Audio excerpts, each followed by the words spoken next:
Hello, Internet. Hello, Welcome Internet. back to The Gentleman Panda Podcast. the PandaCast. PandaCast. Yeah. You are joined once again by the lovely and wonderful John and Jen. Indeed. Arrow and Torin, however you would like to call us. Yep. And today, what are we talking about today? Today is a most auspicious of occasions. Okay. The series that we have been following for quite a while, which is Netflix's original series, Voltron Legendary Defender. Indeed, yes. We podcasted about this after, season 2? I thought it was season 1. Was it season 1? I'm pretty sure it was the first Wow. season. What, a kind of a fun wraparound, don't you think? Yeah, it's come full circle in the sense that, it's, we took a break from podcasting because we were doing other stuff. Yeah. And now we're back. And lo and behold, we get to talk about the end of the series. Which is right? Pretty cool. Be kind of interesting. I haven't watched that podcast in a long time. Be interesting to hear both of these. So, because in the library, they're going to be a video apart. But in actuality, it's 3 years. Yeah. So that's kind of fun. So season 8 just came out. Yeah. Last month. Not even a month ago. Not even a month ago. And it's over now. Yeah. How do you feel about that? Well, I've had some time to kind of, get my thoughts in order. Yeah. Better for worse, there was something special about that animated series. Right. I mean, a lot of people have a bone to pick with it. I know that season 8 has been kind of controversial, but I think, for me personally, I think I'm self-aware enough in order to say this. And I don't know if this goes for everybody, but if I really enjoy something, I become more critical of it because it means so much to me and it's so special. So I think it's almost, it sounds weird for me to say this, but I think it's almost a compliment that we're forgetting to give the creators, that we cared so much about this show and these characters that they created, and that's why we're being so critical about it, is because it was something magical. Right?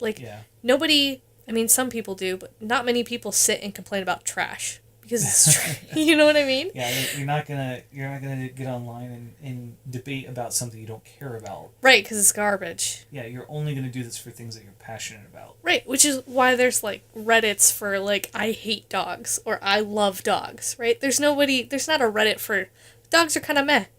You know what I mean? Yeah. It's, and I think before we get started, that was something that I wanted to preface with, is that I still really love this show. Do I have complaints about it? Of course. Are there things that really bother me and there are questions I still have?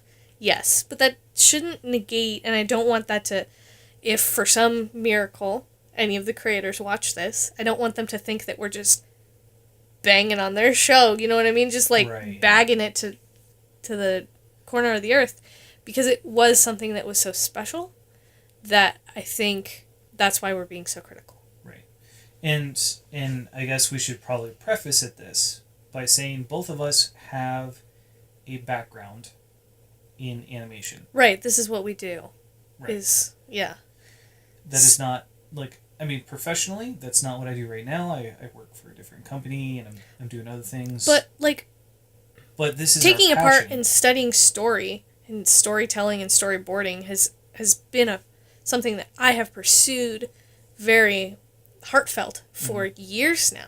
Yeah. So, I mean, we come at it with a little bit more of a creator's approach. A creator's approach. So, and I'm just trying to point that out exactly, what Jen was saying, that, we have that more creator's approach because specifically, we're very hard on ourselves in our work, but we can appreciate the vast amounts of hard work and time that it takes to create something like this. And, you may argue one way or the other, but, I'm of the opinion that the creators are the ones that get the final say about what goes in their show. Right. For better or for worse. Yep. And, it's great to be a passionate fan, but I think it's also important to respect that they're the ones putting in the hard work. Totally. Yeah, I agree. I just hope that executives didn't step in and change it. And that is one thing that I kind of smell a little bit on a couple of seasons in particular. Yeah. That's probably what angers me not angers, that's a strong word, but upsets me the most, because I'm not sure we got all of what the creators wanted, but at the same time, it's better than not existing at all. You know what I mean? Exactly. Like, they did still a phenomenal job. It's still a great show. I still highly recommend it to people, even if there are flaws with it. And I think it's worth watching if you enjoyed, Avatar: The Last Airbender or any of the other previous properties that the two lead directors did before. Right. So real quick, I think it's fair to say that this first section we're probably going to talk non-spoiler things in general. I mean, this is all spoilers.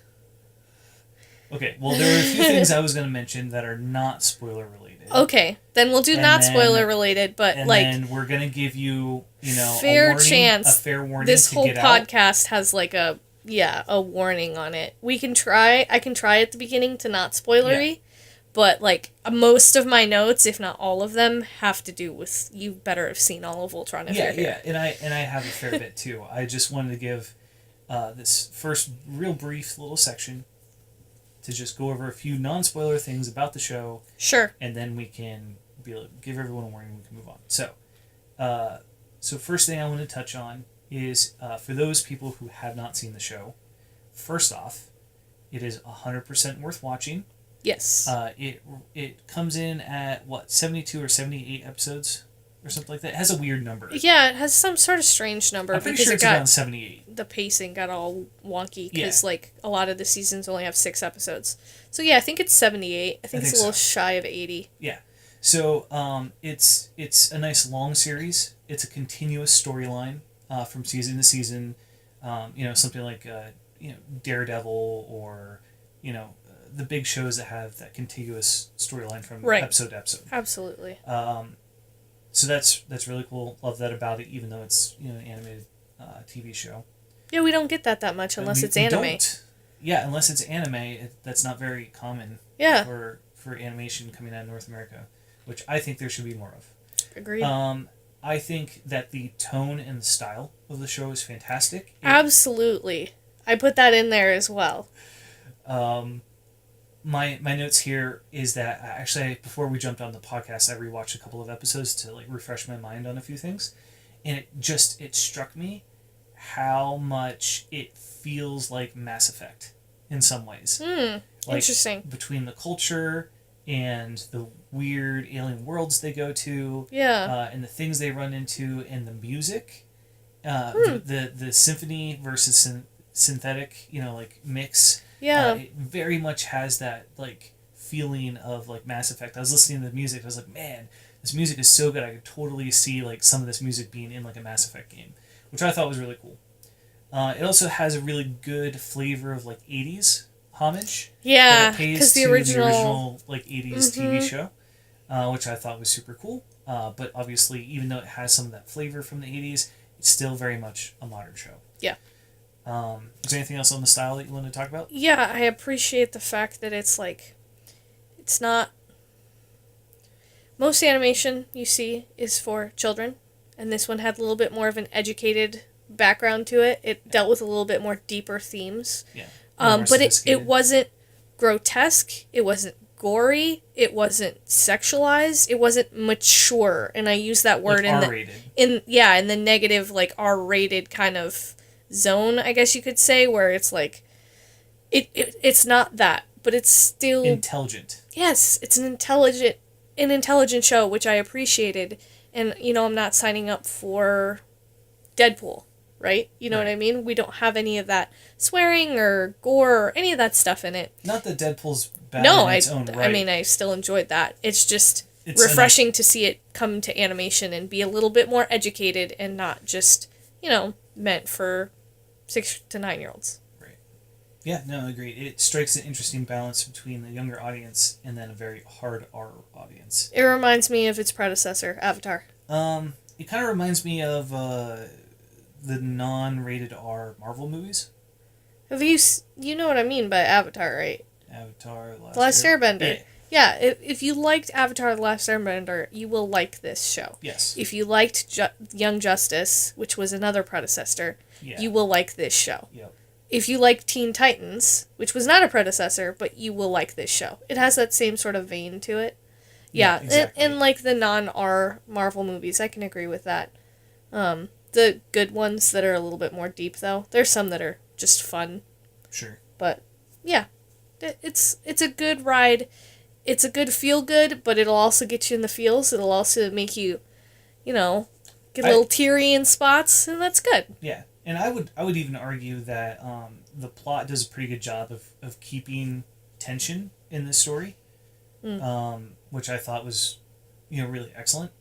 That I always felt when I was watching an episode, like I always felt like I was pretty on edge because like crap happens. Like, right, and it drags you through the next episode. Yeah, it does. I like that about it. It not drags you, but it pulls you. No, I mean, it compels you. Drags, I don't mean it in a negative sense. Yeah, it compels you to watch the next episode. Yeah. Even after the end of a season, it compels you to watch the next season. And I like that about it. It doesn't... There are even random episodes that are totally not related really to the plot, and I still love them. Yeah. And I appreciate that about it, that even the filler episodes don't really feel that fillery because they're fun and they're interesting. Well, usually those episodes, usually have what? One episode per season. That's usually a fun, silly, dumb thing, but it's usually super entertaining anyway. Yeah. Like, I don't think those are filler. I think they're more of, like, they're like a pressure valve that lets off some of the pressure on the audience. Yeah, I'm saying it's better than, like, Naruto. Yeah, well, I mean, like, shonen anime in general, their filler's terrible. Yeah. So it's not bad. This show does not suffer from that. No. So can we lift the spoiler ban? Or put the spoiler ban down? Yeah, just real quick, I want to make two other points. Okay.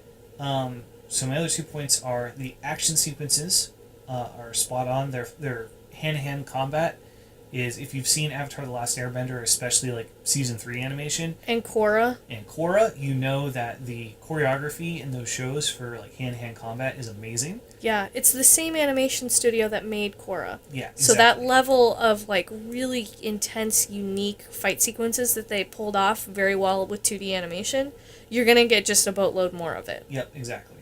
I would also say that space battles are pretty solid. I would argue in the earlier seasons they're a little more simple, but as they go, they get more interesting. And the 2D, 3D integration in space battles is very flawless. Yeah, oh yeah. Absolutely. It's very good, even though you have these 3D lines and 2D characters. Not once did I really feel like they were two separate worlds. They blend very well together, and I really like that about it.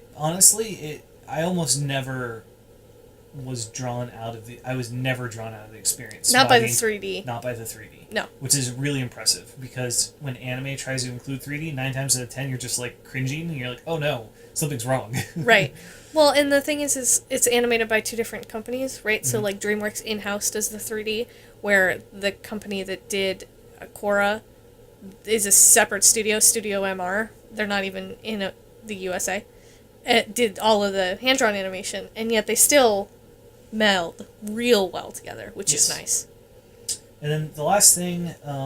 before the band hammer comes down? The last thing before the band hammer comes down is, I would say that the main characters' personalities are fun and consistent, and that each main character shows growth for the most part adheres to the growth that they go through. For the most part, I will agree. There are certain seasons in particular that I talk about in here that do not hold to that, but I would say for the majority they do. Yeah.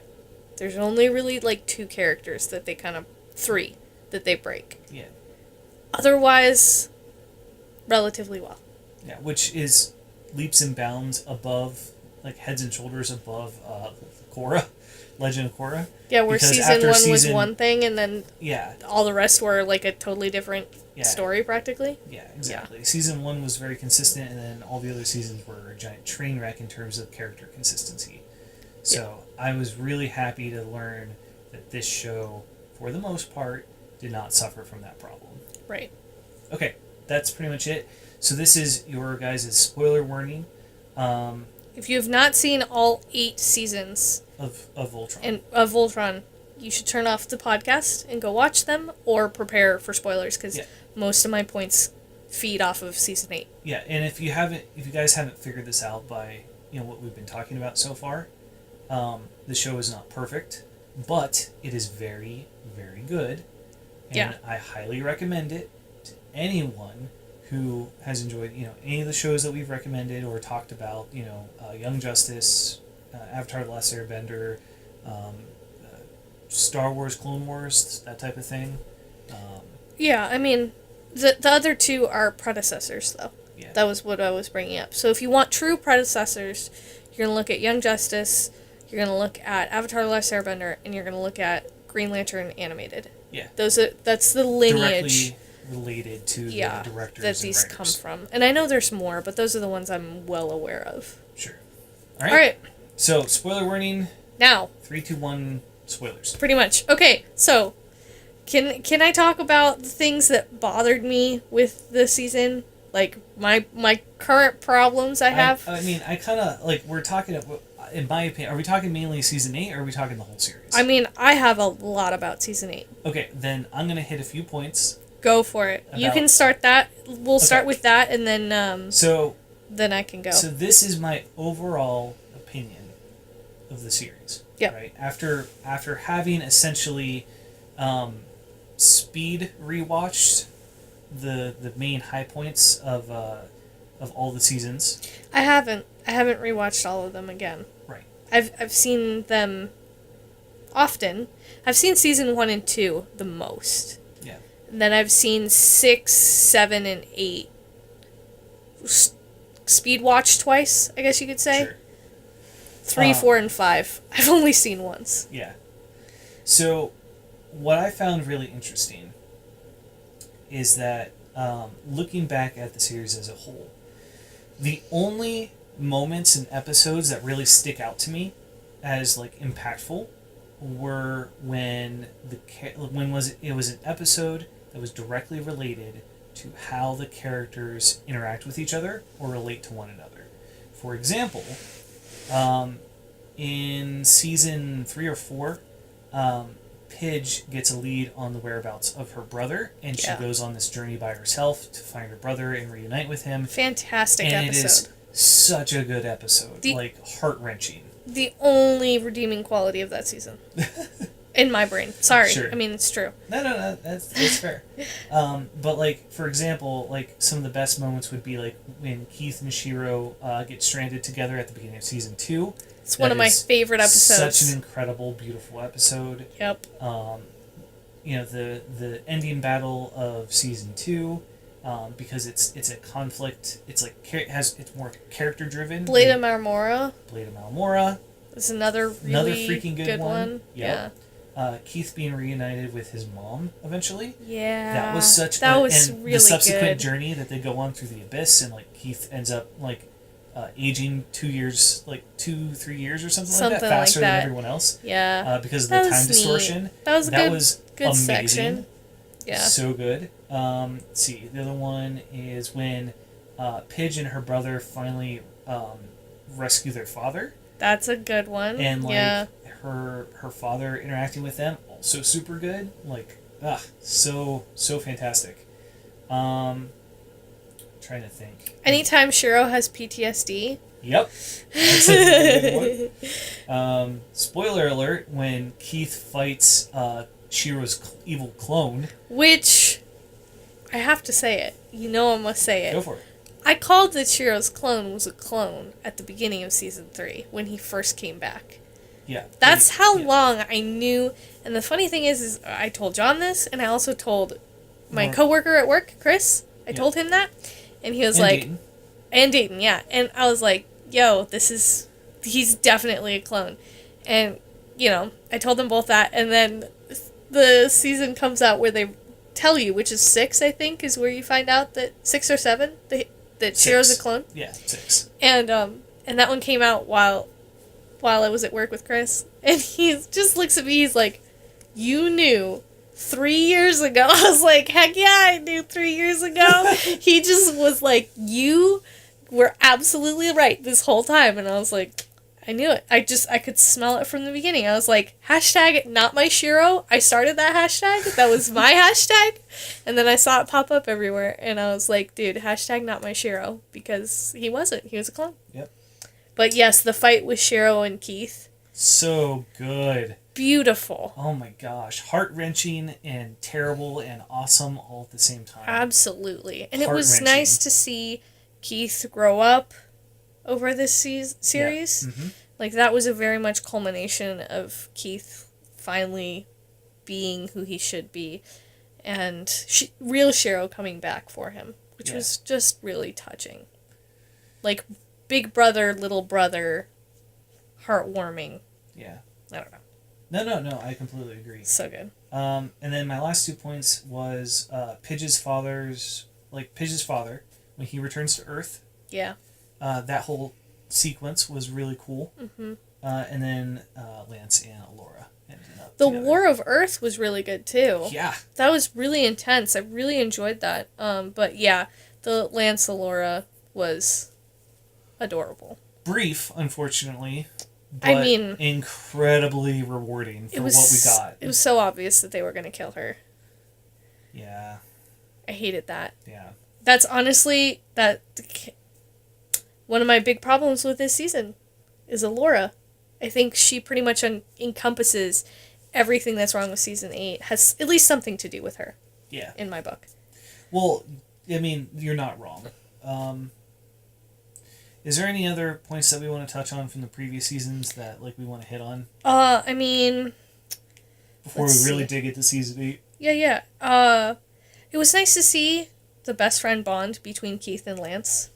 Right? They started off really trying to nudge each other out and hated each other, and it was neat to see at the end of season 8 that they were friends. You know what I mean? That they were best buds, wingmen, whatever you want to call it. Always had each other's back. Yeah, that was really...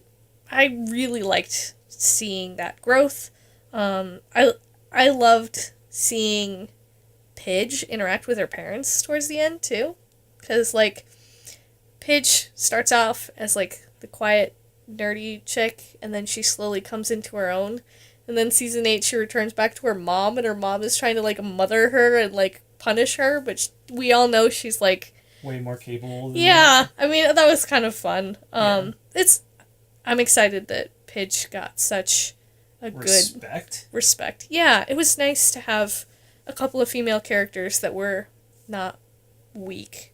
That was another note I had in here, was I really appreciated that Alora and Pidge were not damsels in distress by any means. Nope.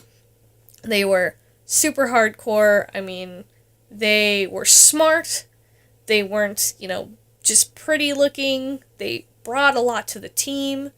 So I really appreciated that we had some female representation happen in here. Yeah, and I would argue, what I felt was really fantastic is that all of the female characters in this series were, in my opinion, treated with a lot of respect. And there was a pretty wide range of female characters. Yeah. What's the name of the nature leader lady? Reiner. Loved her. She was great. She was super cool. I thought it was even interesting. Lotor's generals. Yeah. They were really cool too. Mm-hmm. They were really cool. Aksha and all of them. I liked Aksha a lot. I thought she was neat. I would have liked to see Aksha and Keith end up together. Yeah. Because they were pretty cool. They were very cool. No, but all seriousness, focusing on the two main female characters, Alora was that really interesting balance between classic beauty and femininity, but also being completely strong. She physically was probably the strongest person. She was probably physically stronger than Shiro. I mean, she'd at least give Shiro a run for his money. I would think. Do you remember in season 1 when she gets captured and she throws the sentry bot? Oh yeah. And she chucks Shiro into the that's what I'm saying. Escape pod. That's what I'm saying. Is physically physically she's probably the strongest. I can bench press the most weight type of character because of her biology. But she's still beautiful. Yeah. Yeah, and she's not scandalous. She's just straight up pretty. You know what I mean? Yep. She's elegant. Yeah. I was... Oh, and her Bayard weapon that she gets. The chain whip thing? That can, like, cut through stuff. So freaking cool. That was dope. Yeah, no. I also have in here Pidge getting Allura ready for the date with Lance. Totally adorable. Hilarious. Where they go out shopping and then Pidge gives up her game in order for Allura to get her outfit. Right. So cute. Yeah. So adorable. So it was nice to have some, like cute little feminine things, but at the same time, like, they beat butt. They were. You know what I mean? Well, I also thought it was really cool that Pidge was arguably the smartest person out of the group. I mean, like, Hunk had a great understanding of, like, physical mechanics of stuff, like physics, but, like, Pidge understood, like, biology and science and, like, all this stuff and was book smart and was super sharp when it came to that stuff, but also powerful. It was nice. Yeah. I mean, like, I loved how there was always a balance between the team, how one person didn't get thrown under the bus all the time. They did that to Lance quite a bit. I'm glad we're all making fun of Lance, but seriously, we gotta focus. Yeah. I mean, it was nice when Lance kind of grew out of that. Yeah. I wish they would have had him grow out of it a little bit more, because I think he deserved more. But, yeah. It was nice. I think what really finally... Like, he had been growing pretty consistently throughout the whole, like, process, especially when it got to the point where Lance went to Keith and was like, obviously, there are more pilots now than there are Lions, and let's be honest, like, I should probably step down because, you know... Yeah, that was sad. It makes the most sense for Allura to keep piloting the Blue Lion. And Keith is like, hey, buddy, don't worry about it. I know. And that was... I wanted them to return to form in the last season. I thought it would be really cool to have Shiro back in the Black Lion and them to reset. Just for, like, one fight again. I feel like that would have been fun. I don't know. I mean, like, I understand where you're coming from with that, but I do like the fact that we all knew that Shiro was a leader that was needed for the conflict, and he kind of needed to be that general that was like, I'm overseeing the entire thing. I agree. That's why I said just as like a one-off, I think it would have been cool to see him back in the Black Lion. But, I mean, I get it. It's fine. It just would have been neat. Sure. Trying to think what else. So Lance's growth, right? So there was that moment, and then, you know, he did a pretty solid job of progressing as a character. And I think, you know, by the end of season 7, when they're fighting for Earth, I think it was in those moments that he was really coming into his own, you know? It was nice to see Lance grow up. Yep. For sure. I liked his sister, too. She was awesome. She was awesome, too. Was it Veronica, I think? Yeah, Veronica. Yeah, mm-hmm. She was cool. She was awesome. I really, really enjoyed her being added to the group. Yeah, for sure. What else we got? Alright, so the elephant in the room for season 8. Ruh-roh. No one's going to be surprised by me saying this. Where the heck is Lotor? Yeah. That...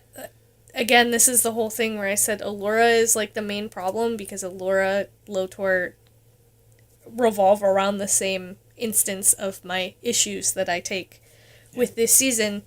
And the setup was there, and the payoff was not. And I think that's what really bothers me about season 8, is there's a lot of setup there that just never paid off. Yeah. And I felt after we watched it that something was wrong with the season. Just by the way that they ended it by killing Allura. And I have this in here. But I want to finish my first statement on Lotor first. So I was like, man, I feel like something's missing. I can't put my finger on it. It feels like Lotor. There's something weird with the Lotor, Allura, Hagar trio. Right? That was the big thing. And then I looked online to do some research, and, you know, there's a, like, big theory, I guess you could say, going on online about season 8 and how people are upset about it. And I was like, I don't know how much I buy into it. I didn't feel comfortable, like, super solid about it. And then I saw, and I want to get the name right from where I found this, because I want to give credit. It's a Tumblr called VLD Visuals Detective, an Imperialist Apologist. That is the name of it. That's a very Tumblr name. I know, it's a very Tumblr name. And I found it, and they show this final screenshot after the credits roll that is where the lions are taking off into space, and you're supposed to see the, like, outline of Allura in the stars. Mm-hmm. I showed you this. You can see that this photo has been doctored because Lotor was there. He's there in the stars. And if you haven't seen it, I strongly recommend that you go, you get to that frame, you pause it, and you look to the right of where Allura is, and you can definitely see Lotor was there. They did not do a good job photoshopping it out. Mm-hmm. You can clearly tell he was in there. That's what really clued me into the fact that my gut feeling was right. That something was missing from this season. Yeah. And that it was clearly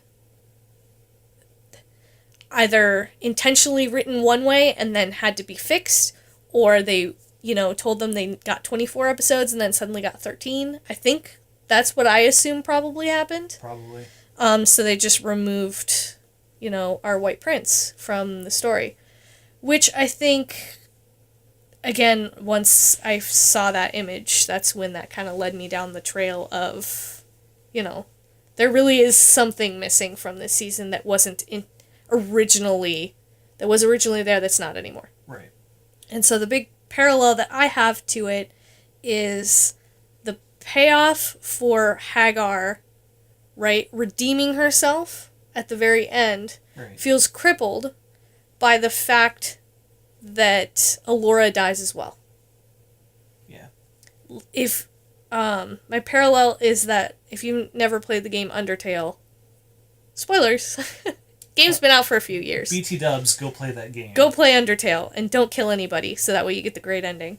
But in Undertale, they have I found a lot of similarities between Undertale and Voltron. They redeem the bad guy in one of the most beautiful shows I've ever seen of it. Mm-hmm.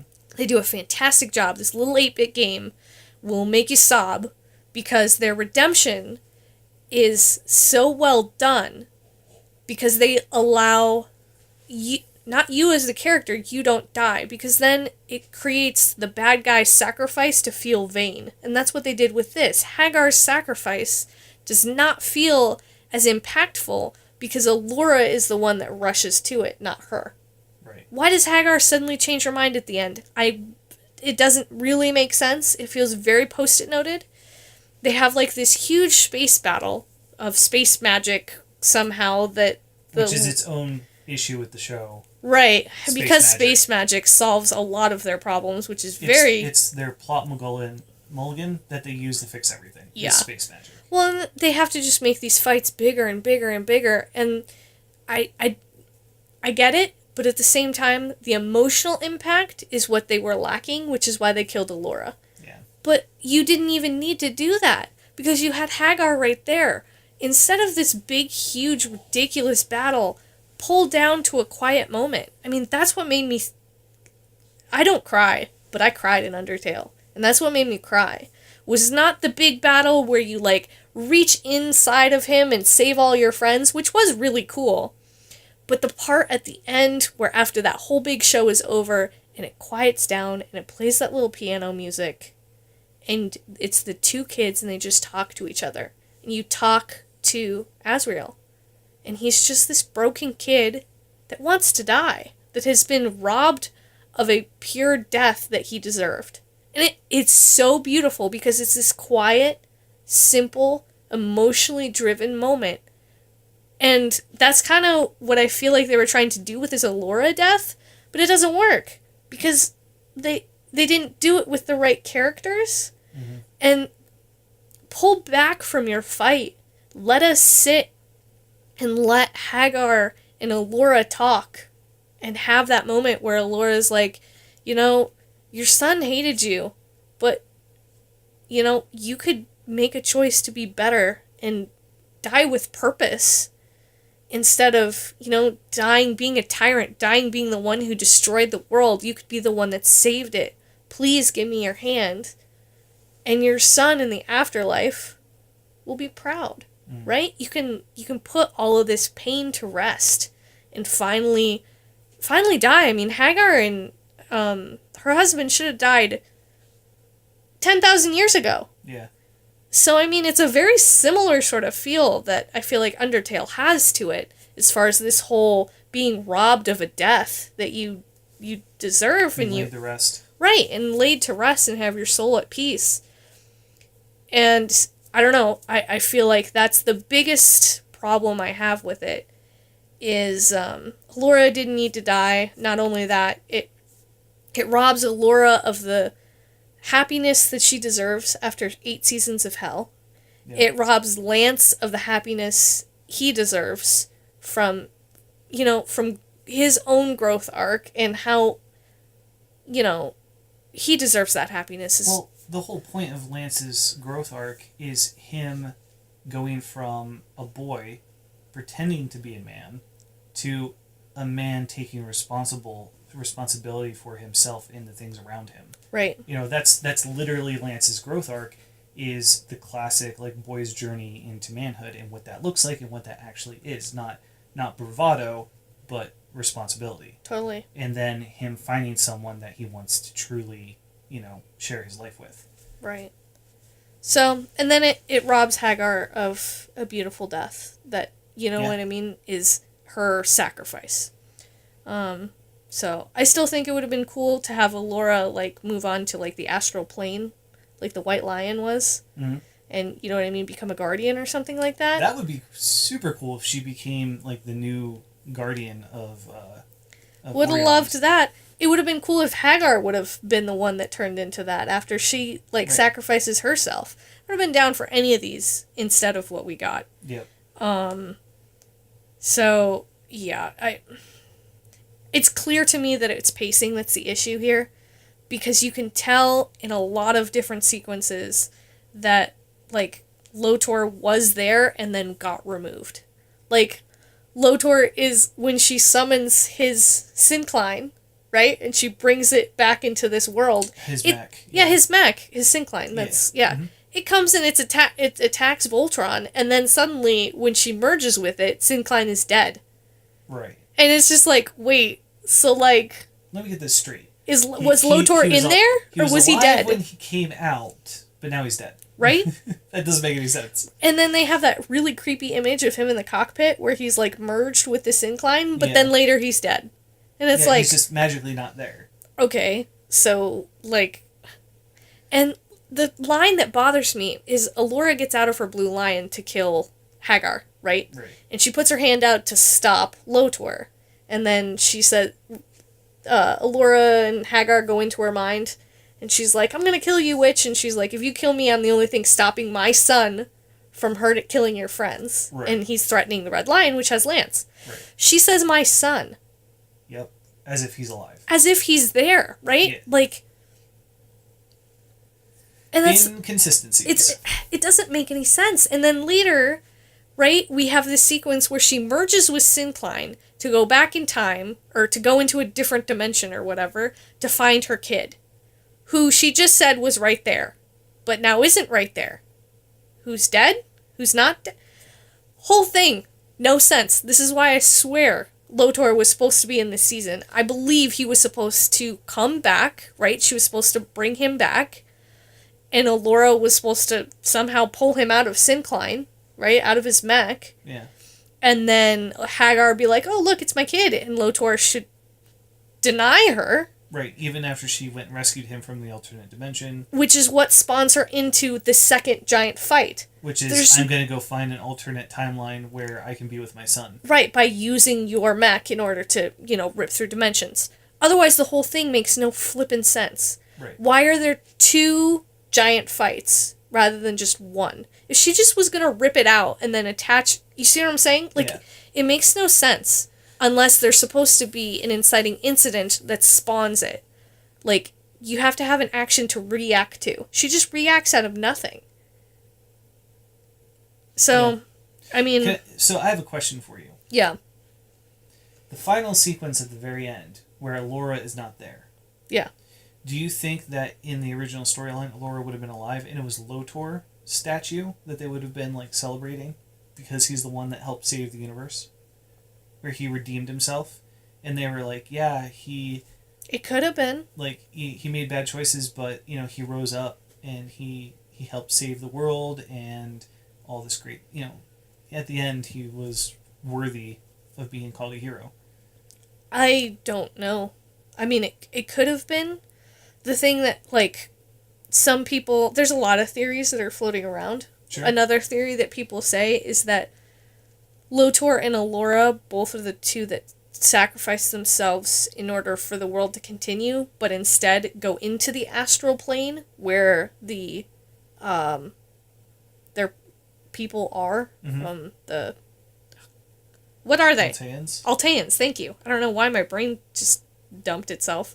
Where the Alteans, in order to get to Altea, right, you have to pass through the White Lion, right. And they became that, like, astral plane of existence.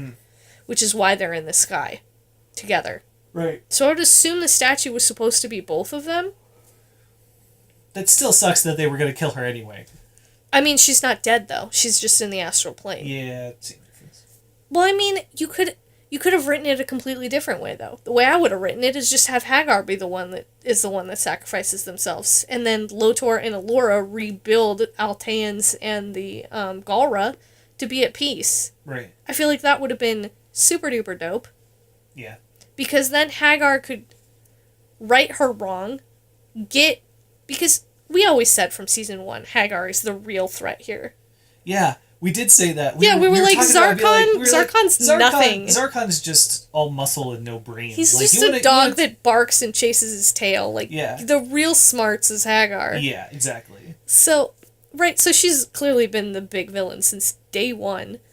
So my real question is, like, that's the perfect way to end it. If you let her be the sacrifice that, refreshes the world, and that it's her son that...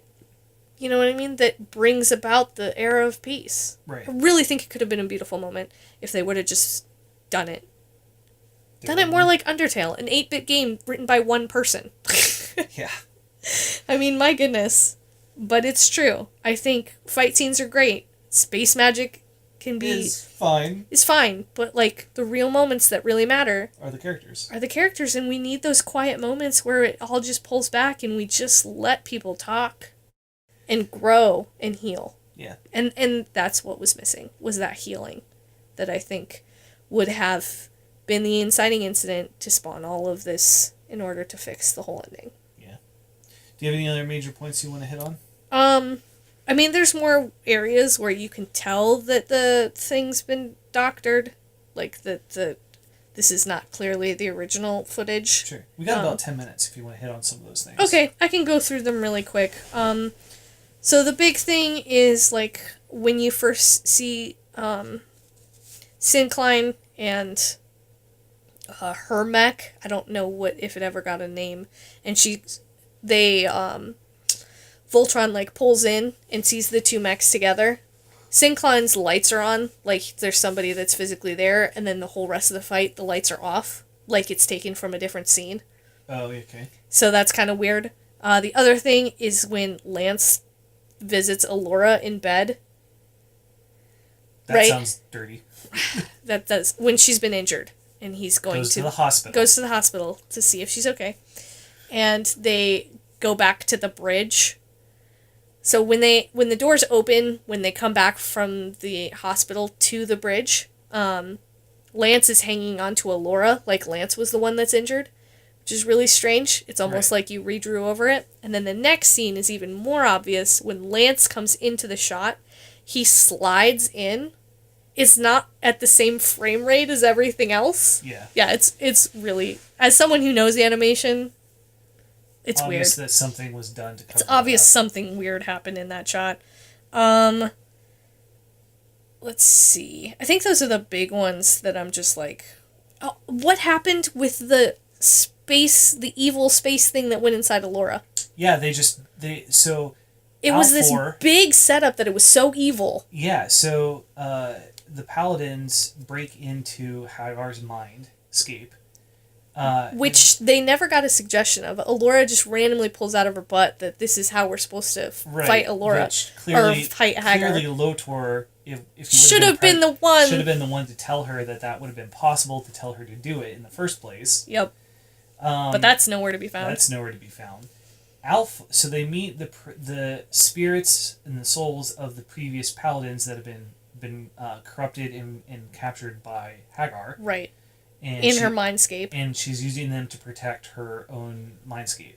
Right. And the paladins are able to free the previous generation of paladins. Which is really neat. Which is really I love that sequence. Because it gives Allura and her father a chance to reunite. And that's a super touching moment. Yeah.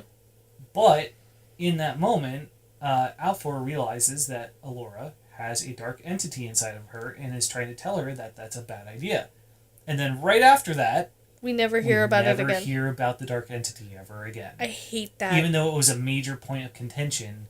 They have an entire build-up episode where Lotor is talking over Allura's shoulder. Notice it's Lotor and not Hagar, by the way. Yep. It would make sense if it was Hagar, if this is the correct story written, that way we see it. Right. But makes no sense. Right. So, Lotor, tells her, oh, you need this darkness in order to succeed, la la la la. It's a whole episode with them, at the carnival, and this subplot of Allura accepting this thing, and they play all of this dramatic music, and, Lance is this is dangerous. Never hear about it again. Yep. Where's the payoff for this? What did you just forget this was in here? Again, it feels like... Things got rewritten. Yeah, they were oh, just kidding, you only get 13 episodes instead of 16 or something. I don't know. Something's weird. Because, yeah, that whole part. What do you think the Dark Entity was supposed to be? They never tell us. That's the problem. Is Alfor only indicates, and I quote, "This is a ancient and dark evil entity. Why are you tampering with this?" I almost wonder if it's supposed to be a...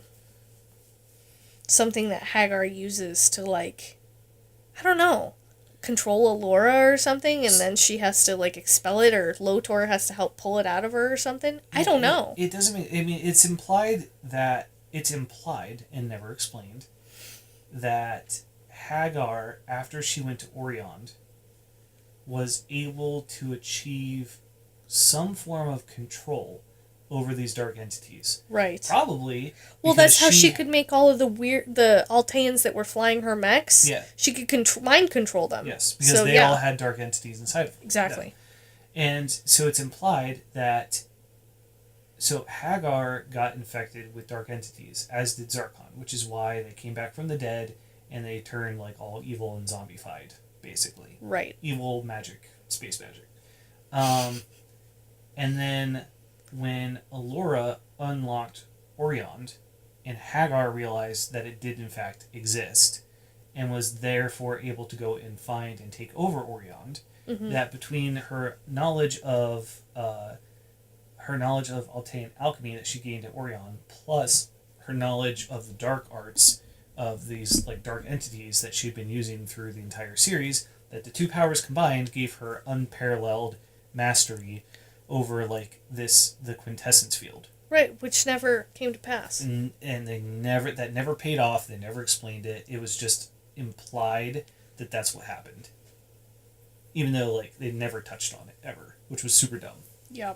There was a lot of... They did all this world building. Yeah. And then it went nowhere. You can tell, there are two moments that I feel are fairly obvious to me, and I could be completely wrong. Again, all of these guesses we're making are speculation. They're completely theories. Don't go tweeting somebody to be oh, I know the truth. This is just a speculation. I'd love to talk to the creators someday, though. A couple of years. Man, that'd be amazing. Both of them are, inspirations to me, so that would be cool just in of itself. But it'd be cool to ask them. But...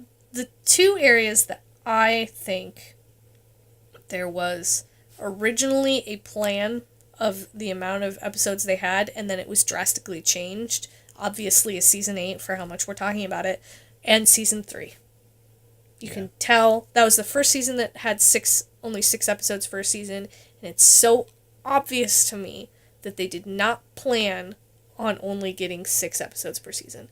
Because the pacing of Season 3... Season 4 He's Garbo. Yeah, it's obviously twice as fast. The pacing is obviously sped up to be twice as fast as what it was intended to be. Yeah, Keith just snaps out of nowhere and becomes like a psychopath. Yeah. Drives me bananas. They break his character so hard because it feels like it was supposed to be like a gradual thing where this thing, the weight of being the leader rests on his shoulders and he fumbles with it, but instead he just like loses his mind. Yeah. It's so aggravating, and that whole season is already frustrating because you have Clone Shiro who's not helping, but the pacing of Keith's arc gets so messed up because season 3 clearly feels like the pacing is just wonky to all get out. Yep. So I'd love to ask them someday and be like, hey, were those the 2 spots?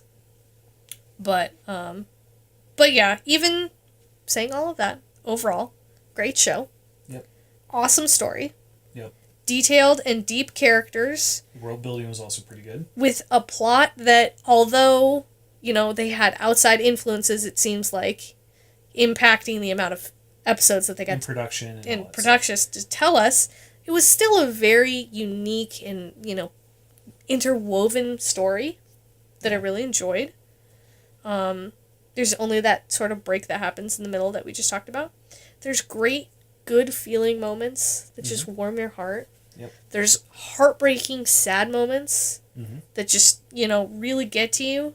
And it's very respectful of their audience. I feel like they don't cram anything down your throat, you know what I mean? Right. They're not like, they're not heavy-handed with their message. Yeah. Like other things can be. A great experience for both female and male characters, and highly suggested is what I have. Do you have anything else you want to say? I would say that I agree with what Jen's been saying, that it seems obvious to me that there was some type of either corporate or production conflict that was causing them to have to make decisions about pacing and how many episodes they had to work with. And given more episodes, they would have been able to do more. However, even acknowledging that, I still have to point out that did cause problems with the story and the quality. And as a result, I think it could have been absolutely 10 out of 10. It could have been 10 out of 10, masterpiece level. And I think that as it stands, it's just below that. I would give it an 8.5 out of 10. Yeah. So close to being masterpiece, but because of those kinds of pacing and production issues, I think it bumped itself down a little bit. Yeah, I would agree.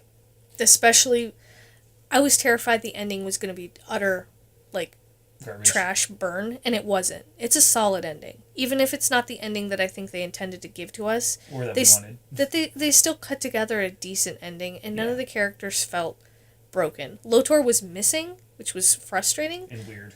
But, it still was a solid ending. They stuck the landing. They still did a good job with it. You know what I mean? Yeah, I mean, comparing to the Olympics, they didn't, come off of their vault and then, face plant. Right, that's what I was afraid of. They didn't face plant, but at the same time, they didn't stick the landing perfectly. They fumbled just a little bit there at the end, and you can kind of feel the tension of it, but overall, a solid performance. Yeah. The last thing, since we need to be wrapping up, yeah, is what now? So if you were a Voltron fan and that hole of the void is in your soul because you don't have anything to watch to fill it, I have a couple of suggestions of maybe things you could watch. I'm sure you can chime in with a couple of things as well. Sure. The first one I would suggest, even if you're not an anime fan, is My Hero Academia. If you have not watched My Hero Academia, it is fun, it is lighthearted, it has the feels in it just like this one does. It will hit you with some really good emotional impact. They got warm characters in it, and it's very westernized for an anime. It does not have super amounts of anime tropes in it. A very solid performance, and a show that's continuing. Right now, it just finished season 3. Season 4 is going to come out in October of this year. So that's a suggestion if you have not checked out My Hero Academia. That's one thing you can watch. Another show that I would recommend would be Gravity Falls. That's one that ended. There's 3 seasons of it. It's fantastic. It's very well... It's 2 seasons? 2 seasons. 2 seasons, and then there's a movie. Very well done. Kind of has a little bit of, like, animated thriller to it, I guess you could say. It's light horror. Yeah. So, like, if you guys have seen Stranger Things, it's kind of like an animated version of Stranger Things in that sense. Yeah. Very good. Very fun. Again, it's only 2 seasons, but highly, highly recommend that one as well. If you haven't seen that one, check that one out. If you haven't seen any of the predecessors that came before Voltron, like we said, the lineage there of those 3 shows, I highly recommend all 3 of those. And I would also suggest Tron Uprising in addition to that. Yeah. You want to talk about Tron a little bit? Well, so Tron Uprising, just real quick, is kind of like the black sheep of the family with like the Disney so animated like, TV shows. Yeah. Because it was written super well, but the underlying tones and messages, the Disney corporate guys were just like, wait a minute. We don't want to talk about Revolution here. Yeah. So it unfortunately got canned, but they produced 19 of the best, most expensive animated like show TV episodes ever. I think it was like $1.2 million per episode. Something like that. Something ridiculous like that. It's so it was gorgeous. Crazy. It is my personal favorite show. So, yeah, if that means anything to you, highly recommend. Again, it's only 19 episodes though. Yeah. But they're wonderful. Another show I would recommend, if you haven't seen it, is RWBY, RWBY. Mm-hmm. Very good. It's made by a company that was new to animation when they started this, new to their own story of animation. It's the guys that did... Red vs. Blue. Yeah, and then they decided to make their own thing with... Monty. With Monty Ohm, who unfortunately passed away. But this is his show, and it's pretty good. It's, the other ones that we listed I like more, I think. Yeah. But again, if you've seen all of those and you're still looking, RWBY is not bad. Another one that's kind of meh, not bad, again, is She-Ra came out from DreamWorks. It's the... And Netflix. Yeah. Yeah. And that one was decent. I didn't love it as much as I love Voltron, but it wasn't bad. Mm-hmm. And then the last one I have is Miraculous Ladybug. If you haven't seen... Superheroes. Yeah, if you like superheroes and you don't mind it being a little bit for younger audiences, this one has younger audience syndrome, but it's still fun. It's got some superheroes. It's got an adorable little love story attached to it. So I would recommend Miraculous Ladybug. Do you have any other shows that you would suggest for those that are experiencing the void deep in their soul? The void. Man, so I'm a huge anime buff. I always keep up with the seasonal anime that's coming out. The thing that comes to my mind is, oh man, Full Metal Alchemist Brotherhood. You haven't seen that one? That's a classic. That's a classic. I was gonna go with something more recent, but you know what? We'll just go for that one. Nah, we'll just say Full Metal Alchemist Brotherhood. Because that's a pretty Western-minded It's a very, anime. very Western-minded anime, and it's probably the one anime show that I will always recommend to people who are new to anime. It is in my opinion, it is one of those masterpiece pieces of work, in my opinion, that reached that 10 out of 10 status for me. And if you like superheroes, My Hero Academia is the other one that's very Western anime. Yeah. So a real treat. If you are struggling with the void, those are our recommendations. Do you agree with the ones I brought up? Yeah, absolutely. Unfortunately, we do have to wrap up here pretty soon. Okay. Well, that's what I wanted to end it with. For those of you that are struggling with the void, I wanted to give you a little bit of closure of some other shows that are Netflix, not Netflix, that you can enjoy to try and fill that hole that Voltron left us with. Yes. But nothing will fill that space. It was a very special show. Yeah, for sure. All right, guys. I think that's it for us for now. Thank you for joining us for our second podcast of 2019. Indeed. Of the rebooted series. The rebooted PandaCast that we hope to continue all throughout this year. Yep, exactly. So yeah, thanks for joining us, and I believe we will catch you next week. Yep. Make sure to love each other, And we'll see you then. And send the Voltron people all of the love and support. You know, like give them the props. They still made an amazing show for us. So if you haven't checked it out, please do. And we'll see you guys next week. Bye, guys.